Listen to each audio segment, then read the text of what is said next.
Hey guys, this is Andrew with rockclass101.com, and in this week's ukulele lesson, Matt's going to be teaching you the Christmas classic, Silver Bells.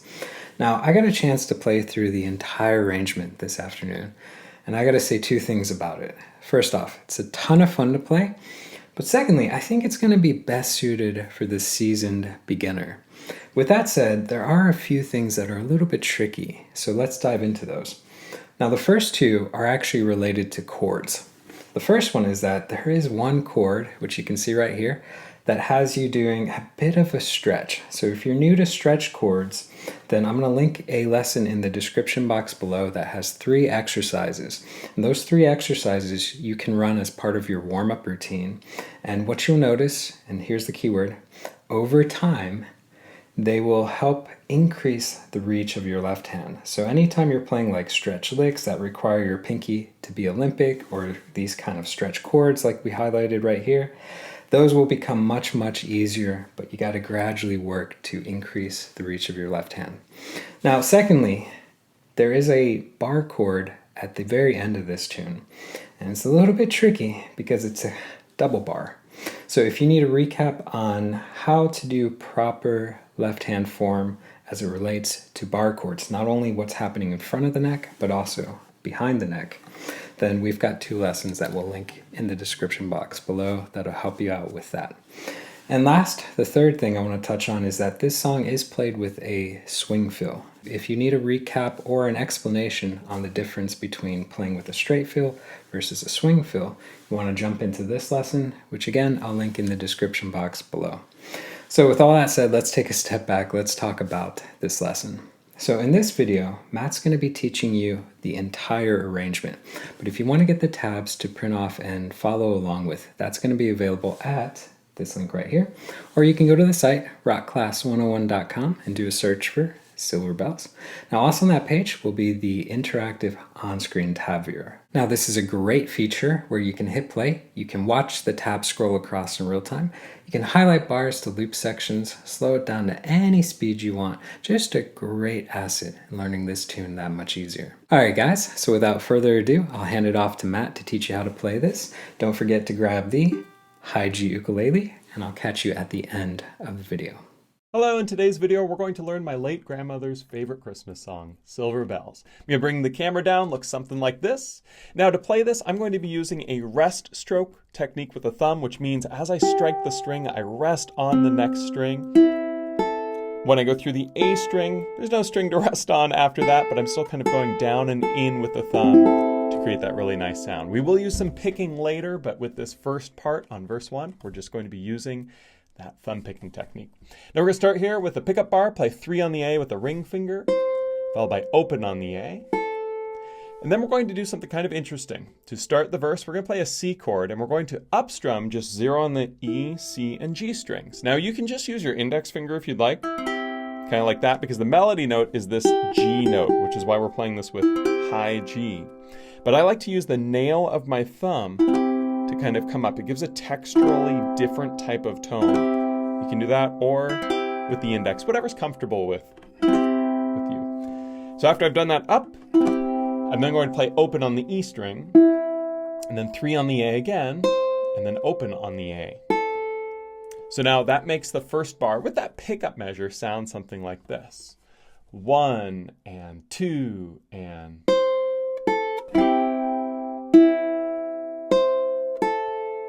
As we go into the second measure, it's going to start with the same little upstrum that we just did a moment ago. Same open on the E. But then we're going to play 7 on the A. I like to use my ring finger here. And then the 5 on the A with the index. So measure 2 sounds something like this. 2 and 3 and... And the 2 measures together with the pickup should be something like this. 1 and 2 and...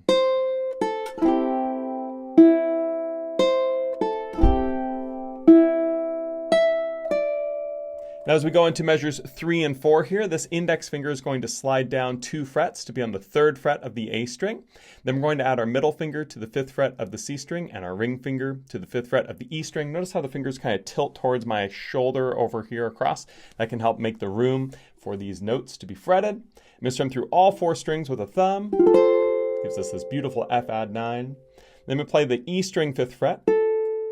Then I'm going to move my middle finger down to the 4th fret of the C string. See how I'm just kind of turning my fingers from angling towards the shoulder to being more straight up and down?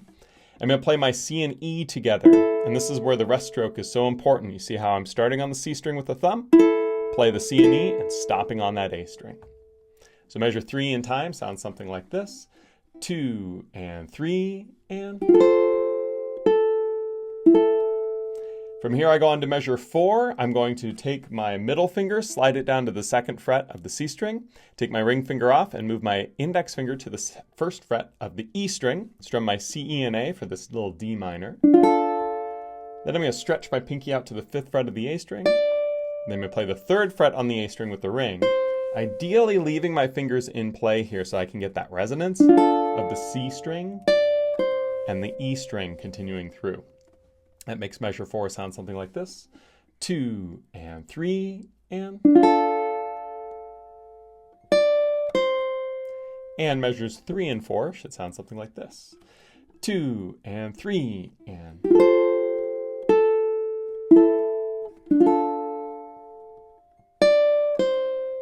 From this point, we're going to go to a G7 chord, and this G7 is pretty basic because, well, we're almost already there. We just need to move that ring finger down to the 2nd fret of the A string from what we played before.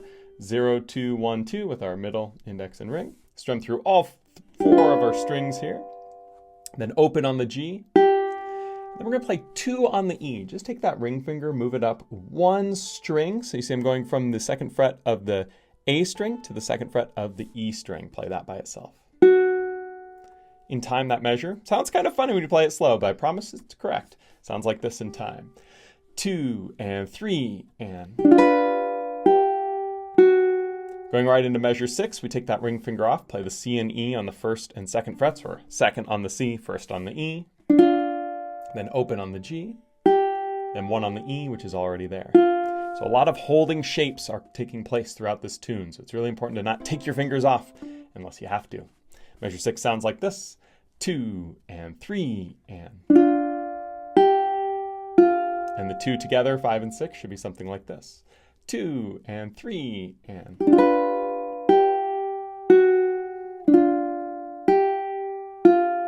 Going right into measure 7 and 8, the final part of verse 1. We're going to take the middle finger off, leave the index where it was on the 1st fret of the E string, strum your C and E together, and then open on the E, and then open on the C. In time, measure 7, 2 and 3 and...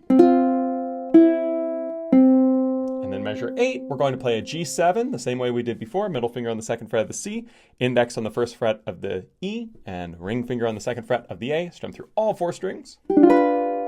Hold that for a couple beats before sliding the ring finger up to 3 on the A, playing that, and then open on the A, which you'll notice is exactly the same as what we played on the pickup bar, because at this point it kind of repeats. Now, it's not a repeat on the tab, but we do play the same parts.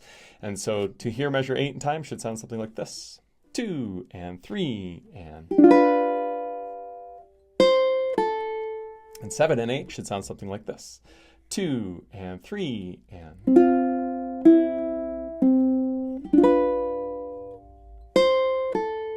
And so that you can hear it, here's all of melody A, verse 1. Should sound like this. 1 and 2 and...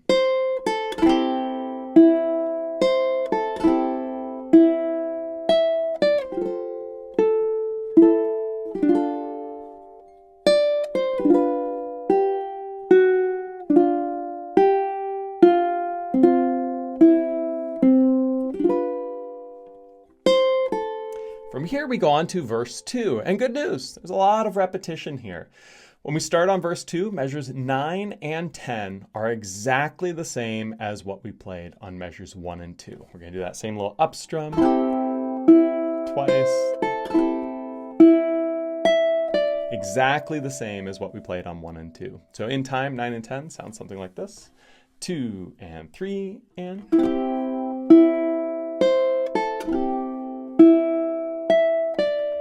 And as we go on to measures 11 and 12, same deal here. Measures 11 and 12 are exactly the same as measures 3 and 4. That same little F add 9 chord with the movement down to 4 to a D minor, and then the 5, 3. Exactly the same as what we played on measures 3 and 4. So 11 and 12 sound something like this in time. 2 and 3 and...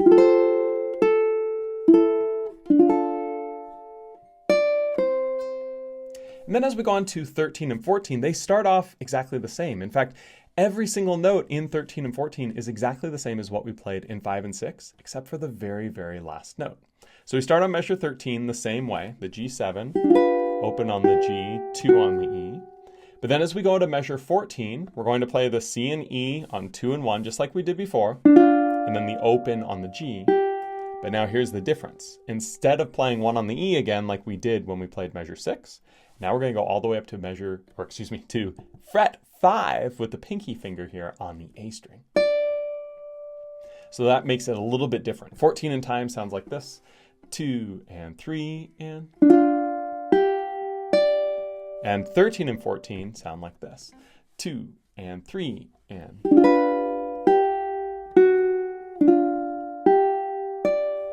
And now we go on to measures 15 and 16, and it is a little bit different here. We're going to go to a C chord, 3rd fret on the A string with the ring finger, strum through all 4 strings. And then we're going to play the C string, followed by the E string, followed by the C string. Before then, playing this G7 sus4 by adding the middle finger on the 2nd fret of the C string, and index finger here on the 1st fret of the E string, leaving the ring finger on the 3rd fret of the A. Strum through all 4 strings. And so that measures kind of a pair, and so you can hear it. Here's 15 and 16 together. It should sound something like this. 2 and 3 and...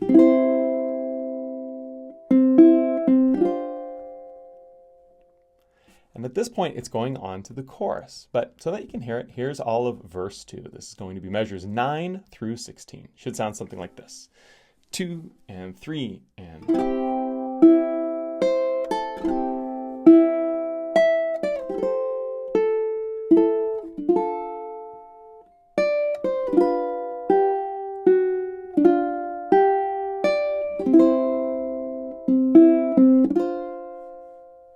Very cool, right?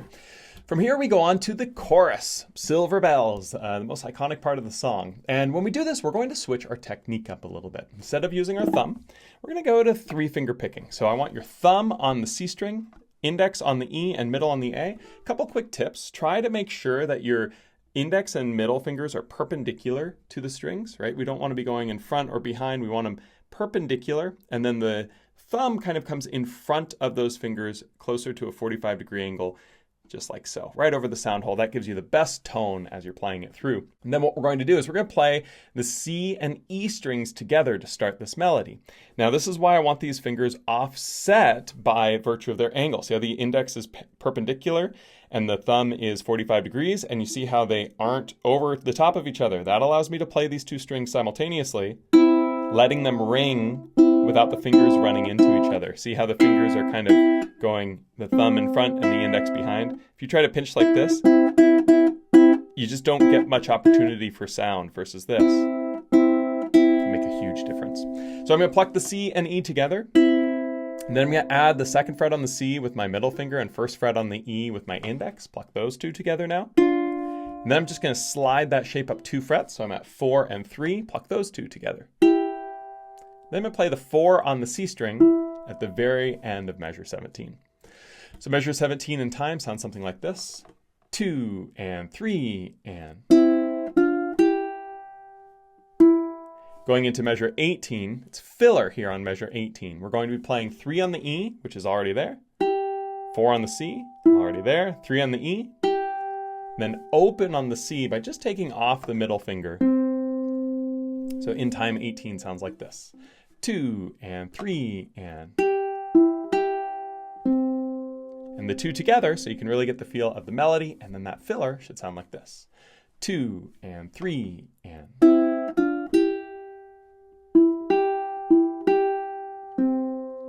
Then as we go on to measures 19 and 20 here, when we play 19, we're going to go to an F by just sliding this index finger down to the 1st fret on the E string.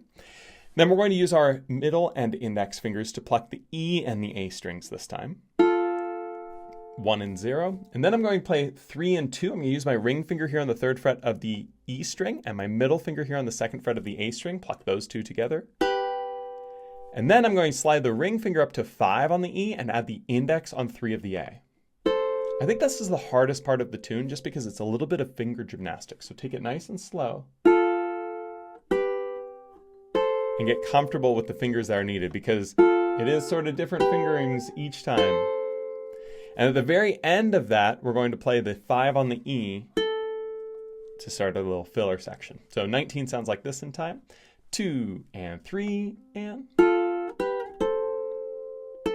Going into measure 20, we're going to pluck the A string, E string, A string, and then we're going to play the C string 5th fret by taking this middle finger and crossing it over to the 5th fret on the A string. That's where it helps to kind of angle your fingers towards your right shoulder.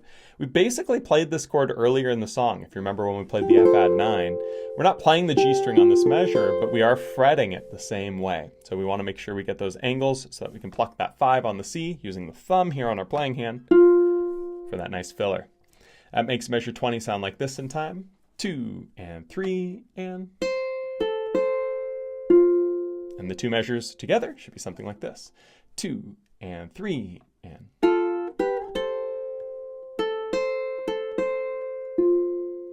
And then at this point, we're going to go to a G7. So flip-flop all the fingers, 0, 2, 1, 2. Same way we've played it earlier in the song. Strum through now with our thumb. We're going back to thumb picking for a few measures here. And then we play 2 on the A again.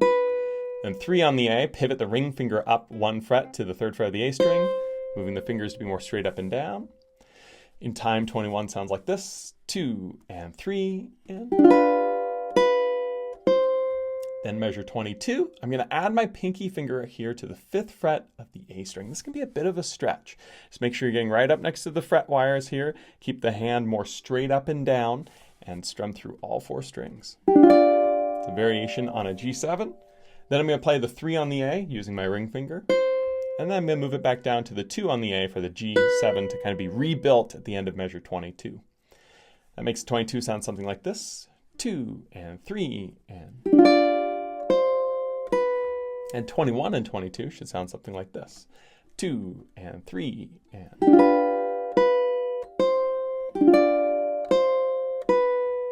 Going into 23 and 24, we go to our everyday C chord with our ring finger here on the 3rd fret of the A, strum through all 4. Open on the C, open on the E. Super basic measure in time sounds like this. 2 and 3 and... Going into measure 24, we're going to play this little C sus4 by just adding our index finger here to the 1st fret of the E string. And then we're going to play that. And then we're going to play open on the A, and then open on the G. So that measure 24 sounds something like this. 2 and 3 and... The two measures now, 23 and 24, a little bit of filler measures sound like this. 2 and 3 and...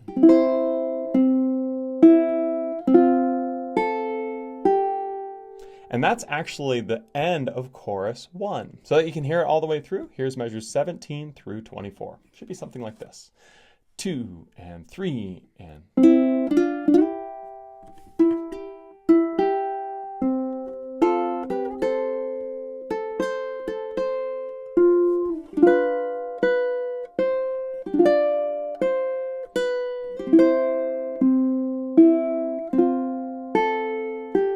Pretty cool, right?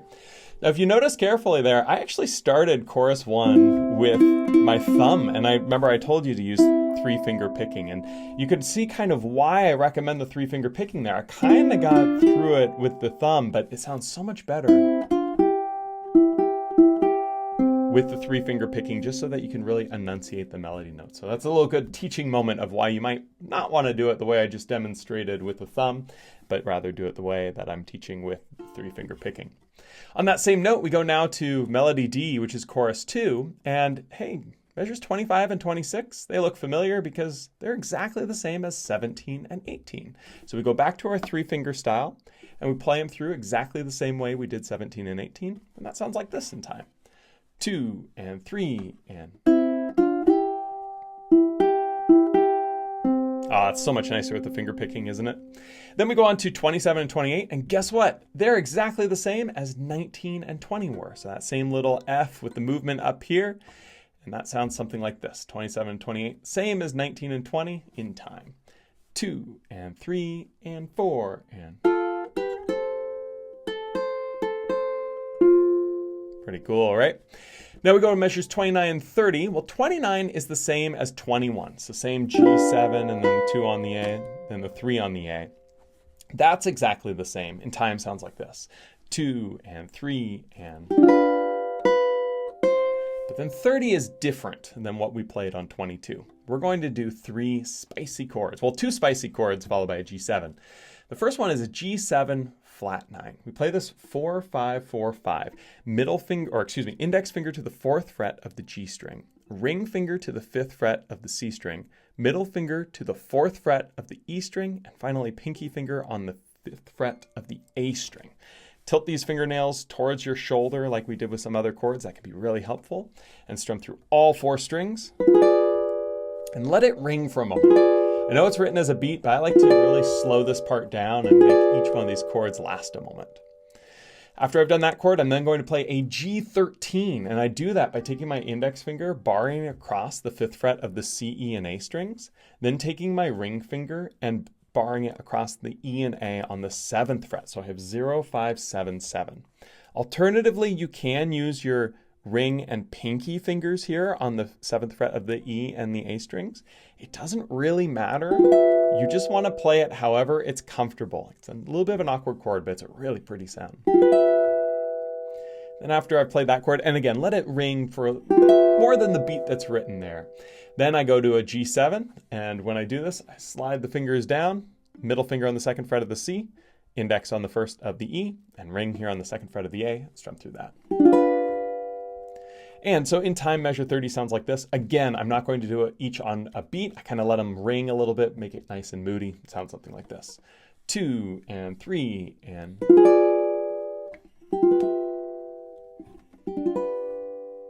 And 29 and 30 should sound something like this. 2 and 3 and...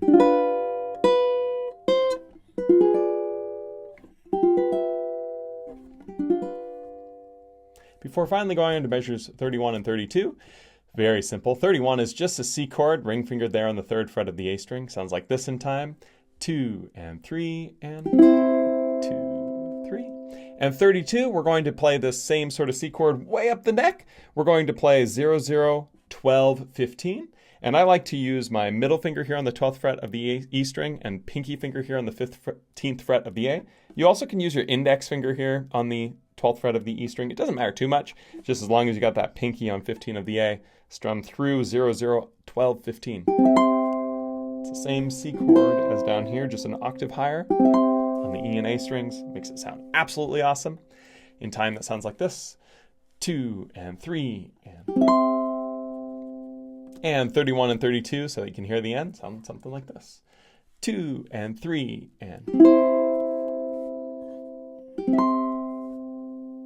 So you can hear it. Here's all of chorus 2, the last melody of the song. Should sound something like this, making sure we start with 3-finger picking, and then we go to thumb picking there, measure 29. Should sound like this. 2 and 3 and...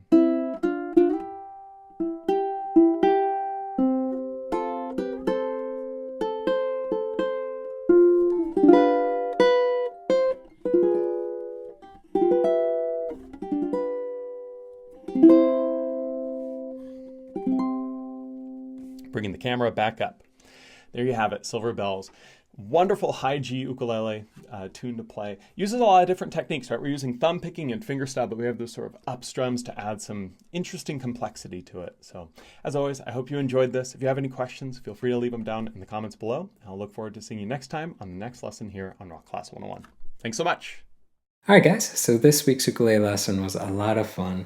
This was a great challenge, I would say, for the seasoned beginner. And of course, it's a Christmas classic, so that in and of itself makes it a joy to play. Now, before we wrap up, I do want to give you a friendly reminder that if you did want to get the tabs to print and keep for your records, that was available at this link right here, or you can go to the site rockclass101.com, do a search for Silver Bells, and also on that page was that really cool interactive on-screen tab viewer, so you can hit play, watch the tab scroll across in real time, highlight bars, loop sections, slow it down, all that fun jazz. So guys, again, I hope you enjoyed learning this, and we'll catch you in the next lesson. Take care.